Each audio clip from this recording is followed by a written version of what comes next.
સમાંતર શ્રેણીનો 2 માર્કનો દાખલો. સમાંતર શ્રેણી 10 અલ્પવિરામ 7 અલ્પવિરામ 4 આનું 30મું પદ કયું હોય? તો જો 10 7 4 અલ્પવિરામ n બરાબર 30મું પદ અહીંયા કયું આવે? પહેલું 10, બીજું 7, ત્રીજું 4, તો 30મું કેટલામું? હવે nમું પદ મેળવવાનું સૂત્ર છે n બરાબર a plus n minus 1 into D. આપણે ક્લાસમાં સમાંતર શ્રેણી ભણી ગયા એ પ્રમાણે જ n બરાબર a plus n minus 1 into D. a એટલે પ્રથમ પદ, આ શ્રેણીનું પહેલું પદ મને દેખાય 10. ડિફરન્સ ડી એટલે કે બીજા પદમાંથી પહેલું પદ બાદ કરો, આને ડિફરન્સ ડી કહેવાય.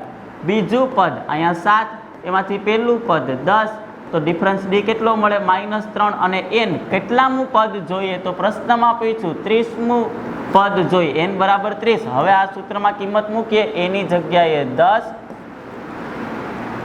n-1 30 -1 અને d ની જગ્યાએ ડિફરન્સ d -3, એટલે કે 10 પ્લસ 30 માંથી 1 જાય 29 ગુણાકારમાં -3, એટલે કે 10 ઓછે વત્તે ઓછા ગુણાકાર કરવું. 29 ગુણાકારમાં 3, 3 નવા 27 વધી 2, 3 દુ 6, 6 ને 2 8, 87 માંથી 10 જાય તો -77 મોટા પદની નિશાની. એટલે કે મને 30મું પદ મળી ગયું. એ 30 બરાબર -77.